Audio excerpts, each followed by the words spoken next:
Hi, I'm Jennifer of Celtic Knot Crochet, and today in this video I'm going to show you how to crochet the Easy Crochet Mug Rug.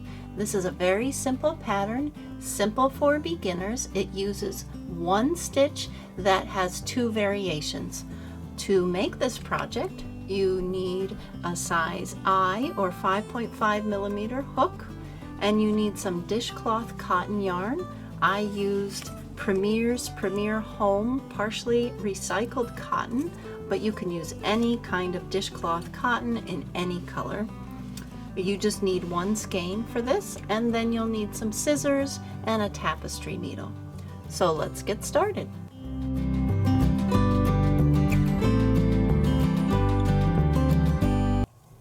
I'm going to show you how to crochet this using a larger hook and some thicker yarn.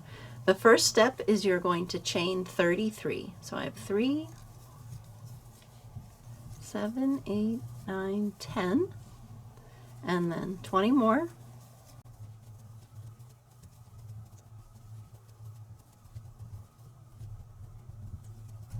And 33. So when you're using the smaller yarn and the smaller hook, your piece will measure approximately this long, which is about 8 inches or so. And then what you're going to do is you're going to work in the back bump of the chain. I have a video explaining just how to do that right here, but a quick explanation is you have the front of the chain that looks like a braid, and the back looks like a chain with a bump, and we're going to work into those bumps. So I'm going to skip the first two. I'm going to yarn over and put my hook into the back bump next in line, yarn over, pull through, then yarn over, pull through 3 for half double crochet. And then I will do the half double crochet in each stitch all the way down the chain by working in these back bumps. And it gives a really nice clean edge to my project when I'm finished, because the bottom ends up looking just like the top.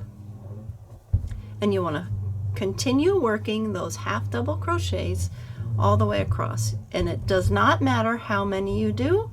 It could be, you could turn this into a blanket and it could be 100 chains long, or you could make it an even smaller mug rug like a coaster and have it only be 10 chains long. This stitch pattern will work for any number you want. I'm just doing a smaller sample to show you today, but like I said, any number will work. When you get to the end, you want to chain 2, 1, 2, and turn your work. Now we're going to work in a special loop. Normally, when we work crochet stitches, we insert under the top 2 loops of each stitch. But for this technique, we actually will be inserting our hook not under the top 2, but we're going to go through this top diagonal one on the back side of the row below. This one right here. So you could see there are actually 2 here and 2 here, but we're going to take the longer top one and we're going to work our stitches in just into that one like that. But it's still the same stitch, the half double crochet. So I yarn over, I'm going to insert my hook through that diagonal back bar, yarn over, pull through, 3 on my hook, yarn over, pull through 3. Yarn over again. Can you see the next one? It's right here. So I go right through there, yarn over, pull through, yarn over, pull through all 3. The next one, do you see it? Right there. Yarn over, hook in, yarn over, pull through all 3. And I continue like that, working through that horizontal back bar. Can you see how it kind of pops out at you? And I continue that down to the other side. And what this does, nothing fancy on this side, But if you turn it over, it creates this raised braided look on the front of your project. I love how that does that. And we're going to alternate between this technique and another one, so it ends up looking like you have rows of braids on your project. Now I just want to mention that when you get to the end of your row, don't worry about that chain 2 turning chain. We're not going to work into it, and it doesn't count as a stitch. So just ignore that. So now we're on to row 3. You're going to chain 2 again, turn your work. Now you can see that row of popped out braid looking at you. And we're going to insert our hook. Again, normally we would go under these 2 loops right here, but now we're going to insert through the center of those loops and pick up the back loop only. So this back loop only technique can also give us lots of interesting texture, and see what happens when we use it with this half double crochet. So I have my chain 2, I'm going to yarn over, insert my hook through the center of the stitch, pick up that back loop, yarn over, pull through the stitch, then yarn over, pull through 3. Yarn over, put my hook through that back loop, yarn over, pull through the stitch, yarn over, pull through 3. And I'm going to continue that all the way down the row. Now this, because we're using a half double crochet stitch, is going to do something interesting to the front of our project. So after you've done a few, you can see what happens here.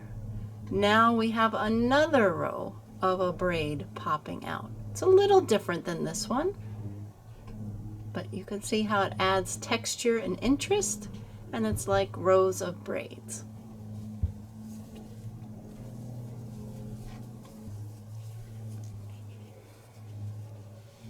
So now I have, by working in that back diagonal bar, I get this braid pop out, and then by working in the back loop, I get this other braid pop out. And I'm just going to repeat those 2 techniques off and on, alternating them each row. So one more time, I chain 2, turn my project, and now I'm going to do the back diagonal bar technique. Yarn over, put my hook through the back diagonal bar, and off I go. That's how easy it is, and you can do this for as many rows as you'd like until you get the size that you like. Continue working in those special diagonal bars, and I get another row of the braid popping out. And if you look here at the original project, you can see each one. So let's see, I've gone 1, 2, 3, 4, 5, 6, 7, 8. So I did the repeat 8 times, and then I stopped. The last piece of this mug rug is adding this fun fringe on 2 of the sides. Very easy to do. You're going to want to cut about 36 lengths that are approximately 5 inches long. It's very simple to do that. You're going to fold it in half and hold that folded end.